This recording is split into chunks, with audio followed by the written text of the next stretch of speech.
작고 낡은 동네 한쪽에 조용히 자리 잡은 도시락 가게가 있었다. 주인인 강장이는 오랜 세월 동안 이곳에서 도시락을 만들며 살아왔다. 그의 도시락은 평범한 재료로 만들어졌지만 이상하게도 한번 맛본 사람들은 그 맛을 잊지 못하고 다시 찾아왔다. 그러나 아무도 그 도시락에 담긴 비밀을 알지 못했다. 소문에 따르면 강장이는 단순한 요리사가 아니라 자신의 영혼을 담아 도시락을 만드는 장인이라고 했다. 그러던 어느 날 한 여자가 가게에 찾아왔다. 그녀는 지쳐 보였고 눈에는 불안과 슬픔이 가득했다. 여기 소원을 들어주는 도시락이 있다고 들었어요. 강장이는 잠시 여자의 얼굴을 바라보더니 고개를 끄덕였다. 그의 얼굴에는 깊은 주름이 패여 있었고 무언가 묵직한 비밀을 안고 있는 듯한 눈빛을 띠고 있었다. 소원을 이루고 싶다는 건가? 여자는 간절한 표정으로 고개를 끄덕였다.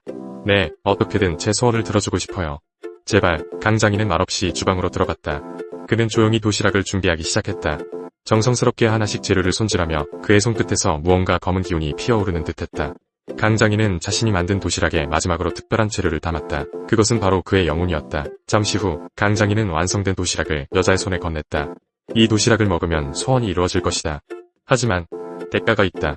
가장 소중한 것을 하나 잃게 될 거야. 여자는 잠시 망설였지만 결국 도시락을 받아들고 집으로 돌아갔다. 그녀는 그 경고를 가벼이 여겼다. 나는 이미 소중한 걸 잃었으니 더 잃을 게 없겠지. 그렇게 생각하며 그녀는 도시락을 먹었다. 다음 날 기적처럼 그녀의 소원이 이루어졌다. 남편과의 오랜 문제들이 풀리고 그녀의 삶은 눈부시게 변했다. 하지만 며칠이 지나자 그녀는 이상한 변화를 느끼기 시작했다. 가장 친한 친구가 갑자기 그녀의 존재를 기억하지 못했다. 친구뿐만 아니라 주변의 모든 사람들이 그녀를 잊어가고 있었다. 그녀는 결국 자신이 가장 소중하게 생각했던 인간관계, 즉 사람들의 기억 속에서 사라지고 있었던 것이다. 그 이후로 가게에는 하나둘씩 소원을 비는 사람들이 찾아오기 시작했다.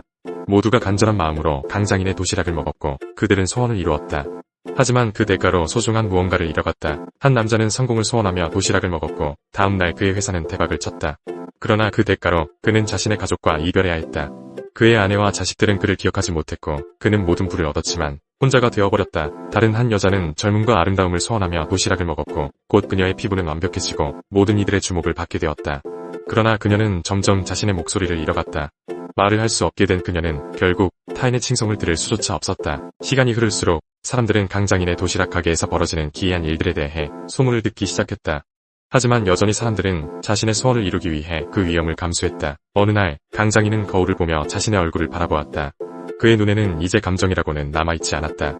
그는 오랜 세월 동안 자신의 영혼을 담아 도시락을 만들었고 그 대가로 자신의 영혼은 점점 사라져가고 있었다. 그는 이제 자신이 누구였는지조차 기억할 수 없었다.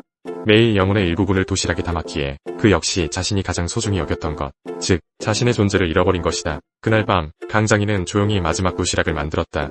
그리고 그것을 식탁에 올려놓은 채 천천히 자리에 앉았다.